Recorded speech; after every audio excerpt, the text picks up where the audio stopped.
இன்றைக்கான வீடியோக்குரிய promo release பண்ணியிருக்காங்க. வீடியோக்குள்ளே போகிறதுக்கு முன்னாடி நம்ம சேனலை லைக் அண்ட் சப்ஸ்கிரைப் பண்ணிவிட்டு சப்போர்ட் பண்ணுங்கள்.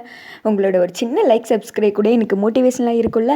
ஃபஸ்ட்டு சீனில் அபிராமியும் தீபாவும் பேசிகிட்டு இருக்காங்களையா, அந்த சீன் தான் காமிச்சிட்ருக்காங்க. இங்கே பாரு, அதே என் பையனுக்காண்டி தான் உன்னை நான் இந்த வீட்டில் வச்சுருக்க சமைச்சிருக்கேன். இங்கே பாரு, என் பையனை பற்றி உனக்கே தெரியும். எந்த இடத்துல கரெக்டாக பேசணுமோ அந்த இடத்துல பேசுவான். அம்மா ஒய்ஃபு அப்பான்லாம் பார்க்க மாட்டான். நியாயம் ஏதோ அதை பேசுவான். அவனே இந்த டைம் குழம்பி போய் நின்னா பார்த்தியா, என் பையனை நீ கைக்குள்ளே போட்டுக்கிட்டு தானே இந்த ஆட்டம் ஆடுன. அது மட்டும் கிடையாது, நீ கொத்து சாவி எடுக்கிறதுக்கு முயற்சி பண்ணல, அப்பயே உன்னை பற்றி எனக்கு நல்லா தெரிஞ்சிருச்சு. ஆனால் அவனே தடுமாறி நின்னதை நீ பார்த்தல.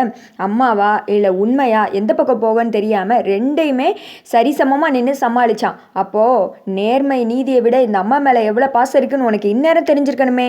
கார்த்தி என்னைக்கும் ஏன் பையனாக தருப்பான். நானும் அதே மாதிரி தான் அவனோட விருப்பத்துக்கு ஆசைப்பட்டு தான் உன்னை இந்த வீட்டில் ஒரு மூலையில் இருந்துட்டு போன்னு விட்டேன். ஆனால் நீ மேலும் மேலும் இப்படி ஏதாவது வந்துட்டு மூஞ்சியை காமிச்சிக்கிட்டு அதை பண்ண இதை பண்ண நல்ல பேர் வாங்குற அப்படி இப்படின்னு ஏதாவது ட்ரை பண்ணிட்டு இருந்தேன்னு வச்சுக்கோ. அப்புறம் உன்னை வெளியில் அனுப்புறதுக்கு நான் வெளிப்படையாக எல்லா வேலையும் பண்ணுற மாதிரி இருக்கும். புரிஞ்சா இல்லையா? சை, நீயும் ஒரு ஆளுன்னு, நீ எப்பேற்பட்ட ஆளுன்னு நாடகக்காரி தானே அப்படின்னு சொல்ல, அத்தப்பில் பேசாதீங்க தான், எனக்கு ரொம்ப கஷ்டமாக இருக்குது. நான் அப்படி என்னத்தை பண்ணிட்டேன், உங்ககிட்ட இருந்து நல்ல பேர் வாங்கணும்னு மட்டும்தான் நினச்சேன் அப்படின்றாங்க. ஆமாம், நான் நல்ல பேர் கொடுத்தா நீ அப்படியே இந்த வீட்டில் முழுசாக என்னோட மருமகளாக இருந்துடலான்னு சொல்லிட்டு நீ நினச்சியா அப்படின்னு சொல்ல, அப்போ ஐஸ்வர்யா அக்கா சொன்ன மாதிரி இதெல்லாம் நான் பண்ணியிருப்பேன் நினைக்கிறீங்களா அப்படின்னு சொல்ல, அதெல்லாம் எனக்கு தேவை கிடையாது. நீ பண்ணையோ பண்ணலையோ, ஆனால் கொத்துசாவி எடுக்கணும்னு நினச்சிட்ட பாரு, அது அப்போவே நான் நினச்சிட்டேன் நீ என்ன வேணால் பண்ணுவேன், இந்த குடும்பத்தை உன் கைக்குள்ளே போடுறதுக்கு எதை பண்ண வேணா நீ ரெடியாக இருப்பேன் நான் நினச்சிட்டேன். இனிமேல் உங்ககிட்ட கொஞ்சம் ஜாக்கிரதையாக தான் இருக்கணும், என் முன்னாடியே நிற்காத, தயவுசெய்து கிளம்பு அப்படின்றாங்க. தீபாக்கு என்ன பேசுகிறேனே தெரியல. அத்தை அப்படின்னு சொல்ல வர, நான் ஏற்கனவே சொல்லிட்டேன்ல, என்கிட்ட எதுவும் பேசுகிற வார்த்தை வச்சுக்கிறாத, ஒழுங்காக இங்கேருந்து கிளம்பிடு.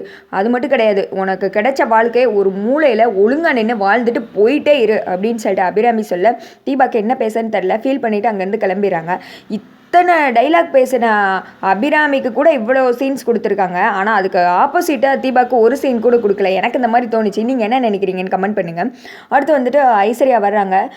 நம்ம கொளுத்தி போட்ட வெடி பட்டாசா வெடிக்கும்னு பார்த்தா இப்படி வந்துட்டு நமத்து போயிடுச்சு. இப்போ என்ன பண்ணுறது, அத்தை தான் இருக்காங்க, அத்தை ஏதாவது வேணால் ஏற்றி விடலாம் அப்படின்னு சொல்லிட்டு, அத்தை நீங்கள் வந்துட்டு நல்லா ஏமாந்துட்டீங்க அத்தை, நான் நல்லா தெரியும், நீங்கள் கொஞ்சம் தான் அத்தை உப்பு போட்டிங்க, அப்போ வேணும்னே அவங்க பண்ணியிருக்காங்க அத்தை, அதுவும் அந்த தீபா தான் அத்தை பண்ணியிருப்பா, ஏன்னா இந்த போட்டியில் அவள் ஜெயிக்கணும்ல, அதுக்காண்டி தான் அப்படின்னு சொல்ல, ஐஸ்வர்யா போட்டி தான் முடிஞ்சிச்சுல, எல்லாமே முடிஞ்சிச்சு, அதுவும் இல்லாமல் அவள் அப்படி பண்ணியிருப்பான்னு எனக்கு தோணவே இல்லை, அங்கே சொன்னதான் இங்கேயும் சொல்கிறேன், தேவையில்லாமல் எதுவும் பேசாத, ஒழுங்காக கிளம்பிடு அப்படின்றாங்க. ஆமத்தை உங்களுக்காக நீங்கள் ஜெயிக்கணும் அப்படின்னு சொல்லிட்டு சப்போர்ட் பண்ணிட்டு நான் நின்ன பார்த்தீங்களா, எனக்கு இது தேவை தான், இன்னும் தேவை தான், ஆனால் என்னையே நீங்கள் கடைசியில் சந்தேகப்படுறீங்களா அப்படின்னு சொல்ல, இல்லை இந்த பிரச்சனை முடிஞ்சிருச்சு அதோட விட்டுருந்தான் நான் சொல்கிறேன், என் பையன் என்ன அவள் ஜெயிச்சிட்டா அப்படின்ற மாதிரியே சொல்லிட்டு இருந்தான், நான் சொன்னதுக்கப்புறம் தான் அவனே சொன்னான், என் பையன் எப்போவுமே என் பேச்சை மட்டும்தான் கேட்பான், நல்லாவே இல்லாத பொங்கலாக இருந்தாலும் அதை வாயில் கூட வைக்க முடியல, அப்படி இருந்து யாராவது ஒரு ஆள் என் குடும்பம் எனக்கு எதிராக மூச்சு விட்டாங்களா, நான் எப்பேற்பட்டவ என்ன ஏதுன்னு என் குடும்பத்துக்கு என்னை பற்றி நல்லாவே தெரியும், அப்படி இருந்து அவங்க எதுவுமே பேசாமல் அமைதி அந்த பொங்கலை சாப்பிட்டுட்டு இருந்தாங்க, வேலை பார்க்குறவங்க மட்டும்தான் பேசுனாங்க. அப்படி இருக்கும்போது அவங்கக்கிட்ட என்னால் வந்துட்டு என்னோட கோவத்தை வெளிப்படையாக காட்ட முடியாது. தீபா இந்த வீட்டில் இருக்கணும், அவ்வளோதான், என் பையன் சந்தோஷமாக இருக்கணும், அதை தவிர வேறு எதுவுமே பேசி வேலையை வந்துட்டு தூண்டி விட்டுக்கிட்டு இருக்காத போ அப்படின்னு சொல்ல, சை அப்படின்னு சொல்லிட்டு ஐஸ்வர்யா விறுவிறுன்னு கிளம்பிடுறாங்க. அடுத்து வந்துட்டு அவங்க ரூமில் தான் காமிச்சிட்டு இருக்காங்க. அத்தை நம்மளை இப்படி பேசிட்டாங்களே, நான் என்ன அப்படிப்பட்டவளா, நான் அத்தை ஜெயிக்கக்கூடாதுன்னு நினைக்கிறவளா அப்படின்னு சொல்லிட்டு தீபா ரொம்ப ஃபீல் பண்ணிவிட்டு அபிராமி பேசினதெல்லாம் யோசித்து பார்த்துட்டு இருக்காங்க. வீட்டில் ஒரு மூலையில் ஓரமாக நின்று ஒளிஞ்சிட்டு வாழ்ந்துட்டு போயிரு அப்படிலாம் பேசியிருப்பாங்களா, அதெல்லாம் கஷ்டப்பட்டு ஃபீல் பண்ணிக்கிட்டு இருக்க. அந்த இடத்துக்கு கார்த்தி வர்றாங்க. வந்துட்டு தீபா உட்காந்துருக்கதை பார்த்தும் எனக்கு தெரியுதுங்க, அங்கே நடந்ததை பற்றி நீங்கள் ரொம்ப அப்செட்டாக இருக்கீங்க அப்படின்னு சொல்லிட்டு மெதுவாக பக்கத்தில் வர்றாங்க. தீபா அப்படின்னு சொல்ல, சொல்லுங்கள் சார் அப்படின்றாங்க.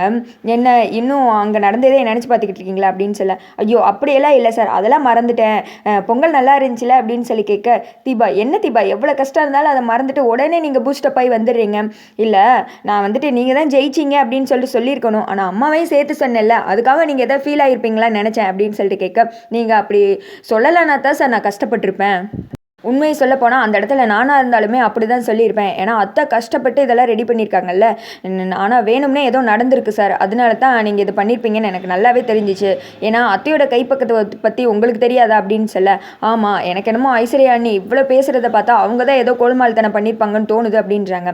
ஆமாம் கார்த்திக் சார், அவங்க அவ்வளோ தூரம் அழுத்தி நீங்கள் உப்பு கம்மியாக தான் போட்டிங்கன்னு நினச்சப்பே எனக்கு தோணிடுச்சு, ஏன்னா நம்ம பொங்கல் போட்டிக்கெல்லாம் ரெடி பண்ணி இங்கே கொண்டு வந்ததுக்கப்புறம் நாங்கள் வந்துட்டு இந்த வெள்ளம் வச்சுருந்தோம்ல அந்த இடத்துல சீனில் ஐஸ்வர்யா அக்கா வந்துட்டு ஏதோ பண்ணுற மாதிரி இருந்துச்சு, நான் விடாமல் பார்த்துட்டே இருந்தேன், முந்திரி பருப்பு தேடுற மாதிரி ஆக்ஷன் பண்ணிவிட்டு அந்த சைடு கிளம்பிட்டாங்க. ஆனால் இப்படி வந்துட்டு அத்தையவே தோக்கடிக்க அப்படி பிளான் பண்ணியிருப்பாங்கன்னு எனக்கு தெரியாமல் போயிடுச்சு அப்படின்னு சொல்லிக்கிட்டு இருக்கப்போ, சரி விடுங்கங்க, எல்லாம் நடந்து முடிஞ்சிடுச்சு, எப்படியோ போட்டியில் நீங்கள் தானே ஜெயிச்சிங்க அப்படின்னு சொல்லி என்னமோ அத்தைக்கிட்ட கிடைக்கிற அந்த நல்ல பேர் மட்டும் எப்போவுமே எனக்கு கிடைக்கலைங்க.